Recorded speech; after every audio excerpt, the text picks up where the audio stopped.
આજે લોકસભા સદનની કાર્યવાહી શરૂ થતા પહેલા રાષ્ટ્રપતિ દ્રૌપદી મુર્મુએ સંસદના સંયુક્ત સત્રમાં પોતાના સંબોધનમાં કહ્યું હતું કે 18મી લોકસભાના સભ્યોને અભિનંદન આપું છું. તમે દેશના મતદારોનો વિશ્વાસ જીત્યો છે. આ સૌભાગ્ય બહુ ઓછા લોકોને મળે છે. હું આશા રાખું છું કે તમે તેને નિભાવશો. એનડીએ સરકારના ત્રીજા કાર્યક્રમમાં લોકસભા સદનની કાર્યવાહી શરૂ થતા પહેલા રાષ્ટ્રપતિએ કહ્યું કે મારી સરકાર ઉત્તર પૂર્વમાં કાયમી શાંતિ માટે કામ કરી રહી છે. આટલું બોલતાની સાથે વિપક્ષે હોબાળો શરૂ કરી દીધો હતો. વિપક્ષના હોબાળા વચ્ચે રાષ્ટ્રપતિએ પોતાનું સંબોધન ચાલુ રાખ્યું હતું. રાષ્ટ્રપતિએ તેમના સંબોધનમાં નવી શિક્ષણ નીતિનો ઉલ્લેખ કરવાની સાથે વિપક્ષોએ નીટના નારા लगाવાનું शुरू કર્યું છે.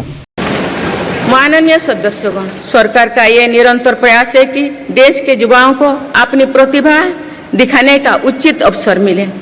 सरकारी भर्ती हो या फिर परीक्षाएं, सुनिए परीक्षाएं किसी भी कारण से इनमें रुकावट आए ये उचित नहीं है. इनमें शुचिता और पारदर्शिता बहुत जरूरी है.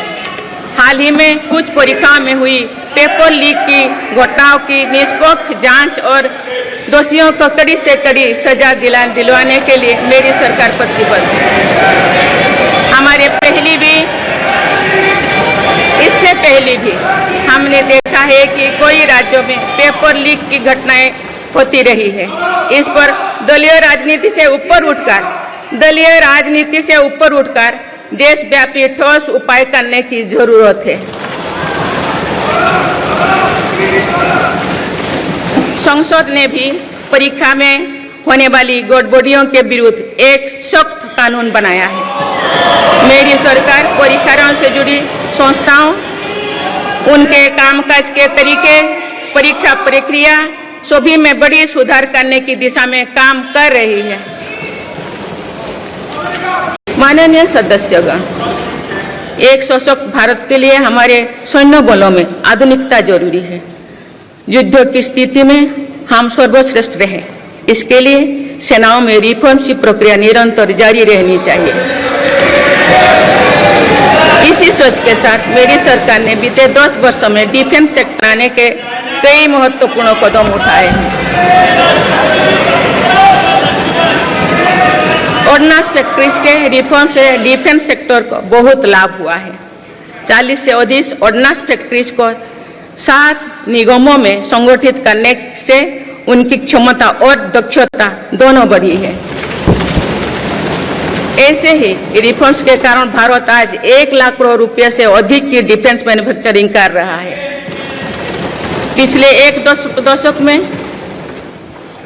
हमारे डिफेंस एक्सपोर्ट 18 गुना अधिक होकर 21,000 करोड़ रुपया तक पहुंच चुका है. फिलीपींस के साथ ब्रह्मोस मिसाइल का रक्षा सौदा डिफेंस एक्सपोर्ट के क्षेत्र में भारत की पहचान मजबूत कर रहा है. सरकार ने युवाओं और उनके स्टार्टअप्स को बढ़ावा देकर आत्मनिर्भर डिफेंस सेक्टर की मजबूत नींव तैयार की है. मेरी सरकार उत्तर प्रदेश और तमिलनाडु में 2 डिफेंस कॉरिडोर्स भी विकसित कर रही है. हम सभी के लिए एक खुशी की बात है कि पिछले वर्ष हमारी सैन्य जरूरतों की लगभग 70% खरीद भारतीय उद्योगों से ही की गई है. हमारी सेनाओं ने 500 से अधिक सैन्य साजो सामान को विदेशों में नहीं मंगाना तय किया है. ये सभी हथियार और उपकरण अब सिर्फ भारतीय कंपनियों से ही खरीद की जाएगी. मेरी सरकार ने सैनिकों के हितों को भी हमेशा प्राथमिकता दी है. तभी 4 दशक के बाद 1 रैंक 1 पेंशन को लागू किया गया है. इसके तहत अब तक 1,20,000 करोड़ रुपया दिए जा चुके हैं. शहीद सैनिकों के सम्मान के लिए सरकार ने कर्तव्य पथ के एक छोर पर नेशनल वॉर मेमोरियल की स्थापना भी की है. ये प्रयास केवल वीर जवानों के प्रति कृतज्ञ राष्ट्र का नमन ही नहीं है, बल्कि राष्ट्र प्रथम की अनवरत प्रेरणा का स्रोत भी है.